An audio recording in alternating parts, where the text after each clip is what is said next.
Okay, so firstly congratulation guys, 3 घंटे में more than 30,000 views on your song. काफ़ी amazing गाना है, काफ़ी लिरिक्स तो काफ़ी, जिस तरह आप लोगों ने गाना गाया है और हमारे कलाकार जिस तरह से करते हैं, कोई भी काम हो, अबाउट कृष्णा, डाकी, जितने भी किरदार आप करते हो। और इस बार तो पेंटिंग, शुरुआती पेंट ब्रश मुंह में था। तो आप लोग से जानना चाहूँगा पहले तो, जिसको भी ये सवाल पिक करना हो, किस तरह के रिस्पॉन्स मिल रहे हैं इन इस 3 घंटों में? Response has been really nice, बहुत अच्छा। एक्चुअली कल रात को ऑडियो रिलीज हो गया था, सो हमें भी थोड़ा टाइम बाद ही पता चला था, but people started texting us before that, the audio is out and it's really nice.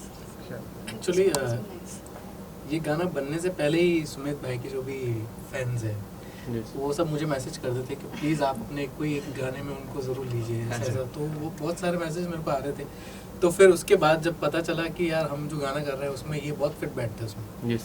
वो जिस टाइप का फील है उस गाने का, एकदम काम, एकदम एक सुंदर सा सॉन्ग जो है वो सिर्फ इनके ऊपर ही बैठ सकता था। तो ये गाना जो इनको देख के ही बनाया गया है, ये समझ लो। Thank you. And Sumit, firstly, belated happy birthday. Thank you. Now you're 26. Yeah. A great fan following. Your song is out. काफ़ी amazing रिस्पॉन्स मिल रहा है गाने के। मैं देख रहा था कमेंट सेक्शन, काफ़ी अमेजिंग कमेंट्स आए हैं। पर मैं आपसे जानना चाहूँगा, इस 3 घंटों में किस तरह के रिस्पॉन्स आपको मिले सोशल मीडिया से पहले? क्या कहना चाहोगे? आई थिंक सो जब रिलीज़ हुआ तब मैं एक्चुअली आज सुबह 6 बजे मैं सोया, मैं ट्रैवल करके Yes. आज मुंबई पहुंचा। तो मैं जस्ट उठा था जब रिलीज़ हुआ, तो मुझे सडनली दोस्त का फ़ोन आया था कि अरे अच्छा लग रहा है, मम्मी का फ़ोन आया अच्छा लग रहा है। एंड सबको केमिस्ट्री अच्छी लगी, और क्योंकि काफ़ी टाइम बाद ऐसा कुछ कर रहा हूँ मैं, तो लोगों को काफ़ी अच्छा लग रहा था। गाना तो सब कुछ हो ही रहा था, विजुअल्स भी काफ़ी प्यारे हैं, सेटअप भी काफ़ी प्यारा है, तो सबको अच्छा लग रहा था। अभी उसके बाद पिछले 3 घंटे में फ़ोन तो चेक ही नहीं करता हूँ, अभी देखूँगा रख के। कोई ऐसी बात जो आप लोगों को काफ़ी इजी लगी हो, जैसे कलाकार कुछ एक्ट करते हैं, उसके पीछे वॉइस देना काम आपका होता है, बट इस तरह के कलाकार जब काम करते हैं तो काफ़ी सारी चीज़ें आसान हो जाती है और लिरिक्स आसान हो जाते हैं, और वो लिरिक्स इतने आसान हो जाते हैं जब बैठते हैं वो लिरिक्स, और जब एक्ट करते हैं काफ़ी इजी हो जाती है। कुछ ऐसी वाक्य अगर आप सुमित जी के बारे में बताना चाहोगे, या फिर उनके को स्टार सुमित जी के बारे में तो आप ही बता पाओगे, क्योंकि आपने ही उस वॉइस दिया है। उनके को स्टार के बारे में आप ही, रिया जी के बारे में आप ही बता पाओगे। जब ये गाना शूट हो रहा था तो मैं वहीं था। यस।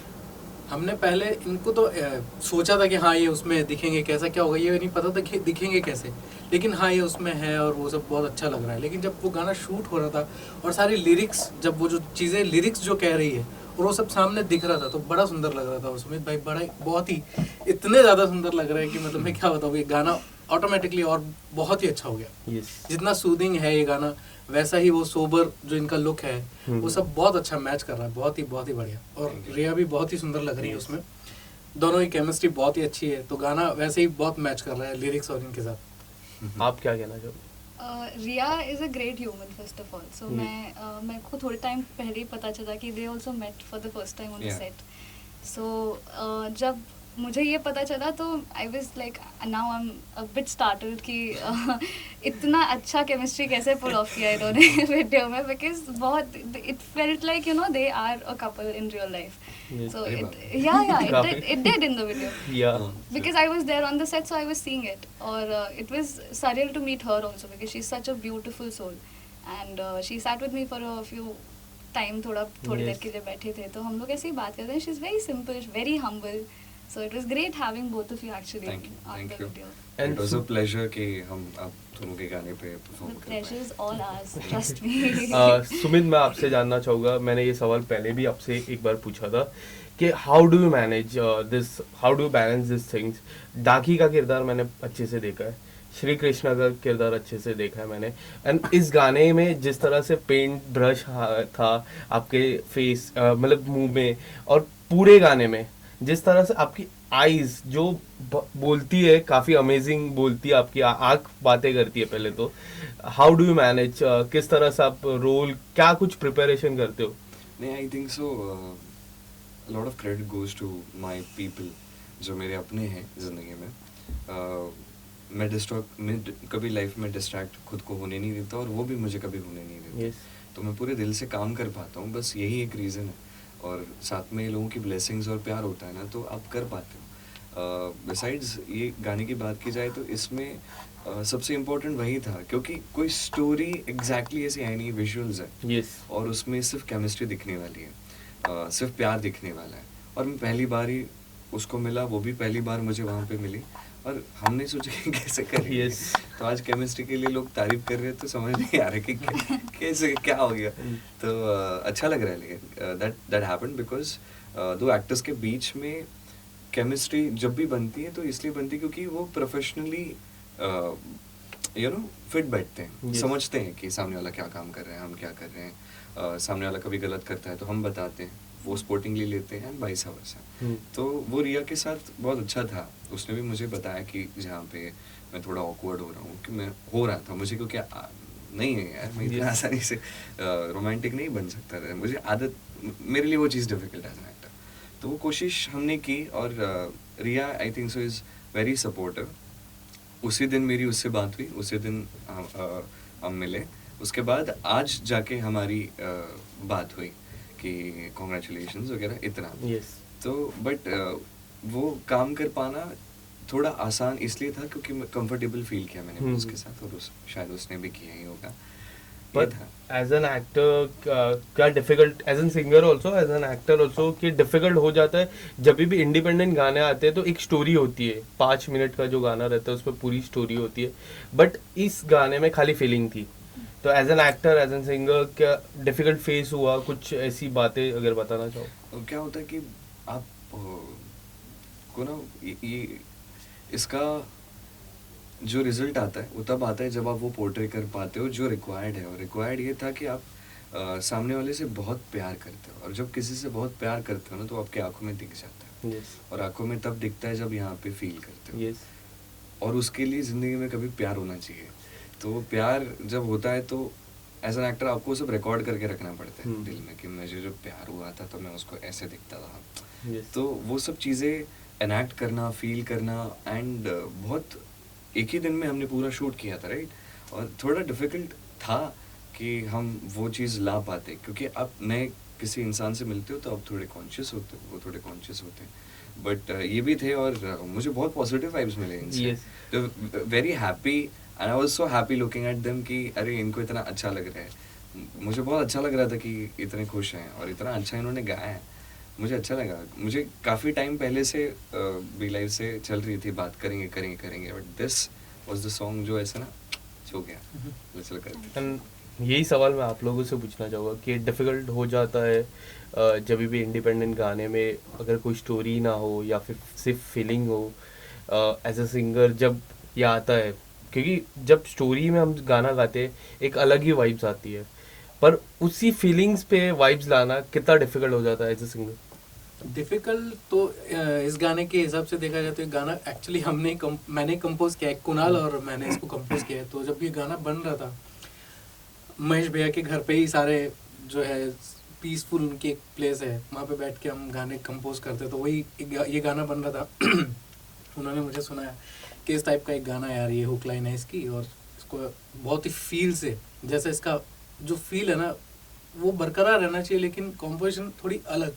तो जब कंपोज कर रहे थे तभी हम उसके फील को पहचान लेते हैं कि ये किस टाइप से जा रहा है और किस टाइप का फील इसमें होना चाहिए, कैसा वॉइस में क्या चीज़ें होनी चाहिए जिससे ये जो हम चाह रहे हैं जैसा बनाना वैसा दिखे या सुनाई दे। तो वो डिफिकल्ट तो होता है, लेकिन जब आप कंपोज कर रहे होते हो, जब एक सिंगर खुद जब कंपोज करता है तो उसको पता होता है कि इसका फील क्या होता है, इसका फील कैसा होना चाहिए। वैसे ही शंभवी साथ में थी, तो हम बैठ के हारमोनियम पे प्रैक्टिस कर रहे थे उस गाने को, और वहीं पे सब फील जो है पता चल गया। और शेखर जी जो है लिरिसिस्ट जो है इस गाने के, शेखर अस्तित्व जी, वो भी वहीं थे। तो ये गाना ना इतना वो बताते जा रहे हैं कि हाँ इसमें ऐसा हो सकता है, इसमें वो लिख रहे हैं, लिरिक्स आ रही है और हम उसको कंपोज कर रहे हैं। ऐसा हो गया था गाना, और बहुत उसमें फील, एक्चुअली जो लिरिक्स बोल रही थी वही कंपोजिशन हो रहा था। तो बहुत ही सुंदर सा एक बन के आया और अच्छा लगा गाना गाने में, बहुत फील महसूस हो रहा था कि चल हम जो बनाए हैं वही फील हम गा पा रहे हैं उसको। एक आखिरी सवाल सुमित जी आपसे पूछना चाहूँगा और उसके बाद आप दोनों के आवाज़ से दो लाइनें सुनना चाहूँगा। सुमित जी 2018 में एक शो आया था एंड 2022 चल रहा है, हाल ही में आपका बर्थडे भी गया, उसके बीच में एक ऐसी सीरीज आई थी एस्केप लाइफ, हाँ जी, हाँ जी। कृष्णा भगवान का किरदार हो या फिर डाकी का किरदार, और इस गाने में जिस तरह का प्यार मिलता है लोगों की तरफ से एंड जो वन लाइनर्स है, आज भी यूट्यूब हो गया या फिर कोई भी ऐसा प्लेटफॉर्म हो गया, इतना प्यार मिलता है, कितना ब्लेस्ड फील कर पाते हो? मैं बहुत बहुत ज़्यादा ब्लेस्ड फील करता हूँ।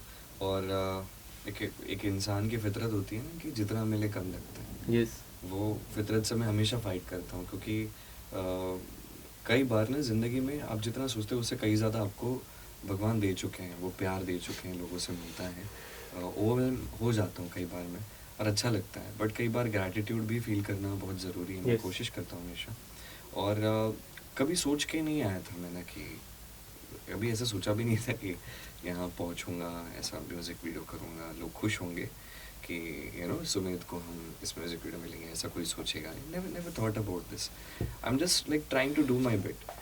मुझे नहीं पता आगे क्या कैसा है लाइफ में, वी डोंट नो क्या Yes. है ज़िंदगी में आगे, but then I just want to give my best and do my best. Like I am so glad कि अपॉर्चुनिटी एस्केप लाइफ के रूप में मेरे Yes. लाइफ में आई, एंड मैंने अपनी साइड से 100% दिया उसके लिए। आगे भी कोशिश करता रहूँगा, मैं आया ही हूँ काम करने के लिए यहाँ पे, तो करना चाहता हूँ दिल से जितना से। लास्टली 2 लाइनें आपके वॉइस में मैं सुनना चाहूँगा। बहुत अभी कुछ देर पहले हम बात कर रहे थे, तो अभी भाई बोले कि मैं जो बहुत टाइम तक चुप हो जाता हूँ, मुझे बहुत तेज़ी से गाना आता है। बहुत देर से गाना आ रहा था यार, अच्छा हुआ आपने ये बोल दिया। Yes. और मैं मेरी ऑडियंस के लिए लाइव तो करने जा रहा यस, हूँ। तू ही तो है मेरे रातों की सुबह, रहती है सीने में तू सांसों की तरह। हाँ तू ही है मेरे जीने की वजह, रहती है सीने में तू सांसों की तरह, रहती है सीने में तू सांसों की तरह। Thank you so much guys, thank you so much guys, thank you everyone. तू ही तो है मेरे होठों की शोभा, रहता है सीने में तो सांसों की तरह।